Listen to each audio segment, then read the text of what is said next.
بسم الله الرحمن الرحيم. النهاردة ان شاء الله هنعمل مع بعض عصير الدوم بطريقة حلوة جدا جدا جدا.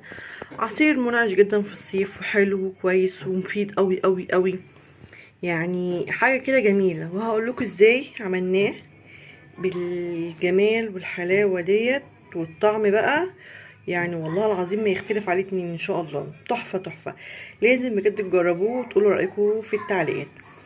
لو عايزين تشوفوا انا عملت ازاي عصير الدوم ما تنسوش تخشوا تدعموني بلايك واشتراك في القناه. ويلا بينا نشوف الفيديو بتاعنا بعد ما تعملوا اللايك والاشتراك في القناه. النهارده اول حاجه عايزه اعملها، عندي كوبايتين، بس يا جماعه كوبايتين من الدوم، كوبايتين اهمت من الدوم هحطهم على حله على النار، واحط معاهم بنفس الكوبايه كوبايه من السكر، احطهم على بعض.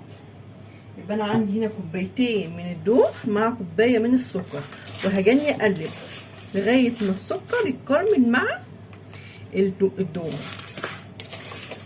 في ناس بتكرمل السكر الاول لغايه ما يتكرمل، لا الطريقه دي احلى بكتير على فكره. يبقى انا كده حطيت دوم وحطيت كوبايتين دوم عليهم كوبايه من السكر، سكر خشن عادي جدا، وهجني اقلب كده.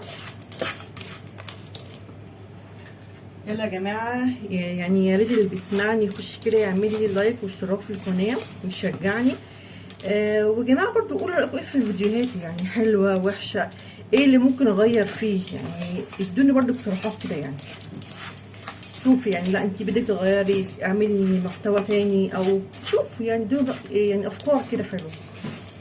انا اهوت هقلب خالص عشان بس ما اطولش عليكم الفيديو. انا هكني اقلب السكر مع الدوم لغايه ما السكر يكرمل خالص، وهرجع اوريكم شكله عامل ازاي. شفتوا يا جماعه السكر كرمل ازاي مع الدوم؟ شايفين؟ دي اللي انا عايزه اوصل له، ما احرقش السكر، اكرمل السكر. بصوا لونه بقى بني ازاي، احنا كده كرملناه مع الدوم.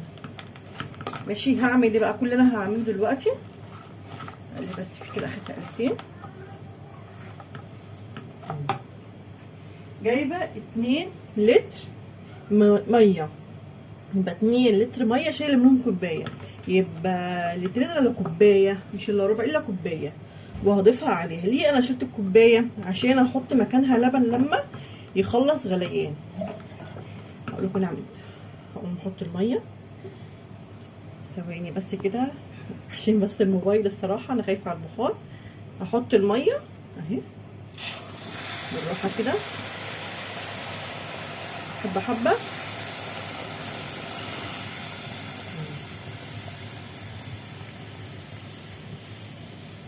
يبقى انا كده حطيت 2 لتر ميه، شلت منهم كوبايه اضيفها لبن في الاخر. ماشي اهو. هتلاقوا بقى ان تحت الدوم كلكع كده يا اختي، وحاجه كده فظيعه. ما تخافوش كله هيفك. يا بصوا الدوم تحت لازق ازاي في الحله، يا بصوا شايفين؟ مش عارفه اطلعه لكم حتى اوريه لكم، لازق تحت. بس ما تخافيش، كلها دقيقتين هيغلي، هتلاقي كل ده حاجه فكت. انا هعمل ايه بقى؟ هسيبه على النار يغلي بالظبط 10 دقايق ربع ساعه بعد الغليان. دلوقتي لا، مسافه ما هيغلي هسيبه 10 دقايق كده على النار، اقوم مغطيه بالحله. انا هسيبه لغايه ما يغلي وهرجع لكم اقول لكم ايه اللي هيحصل تاني. بصوا يا جماعه اهو بدا يغلي ازاي اهو. انا هسيبه يغلي كده بقى، من ساعه ما يغلي هسيبه 10 دقايق، وبعد ال10 دقايق اقوم هغطيه عليه، احط عليه الغطا. يبقى احنا كده بنسوي الدوم في الميه السخنه بالحراره بتاعت الحله يعني اهو. يبقى انا هسيبه كده 10 دقايق يغلي، واقوم مغطياه واسيبه يبرد خالص، وهرجع لكم نعمل ايه تاني. انا كده عصرت الدوم بتاعي وبصفيه.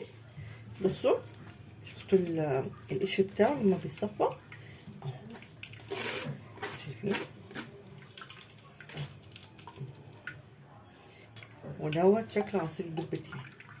انا بقى دلوقتي هخلص الكميه التانية وهوريكم شكله في النهايه عامل ازاي. انا كده خلاص خلصت عصير الدوم بتاعي، شكله يا جماعه. على فكره يا جماعه الوش ده وش كان اللبن فيه قشطه، وش اللبن يعني، فعمل كده بيبقى خطير خطير بجد.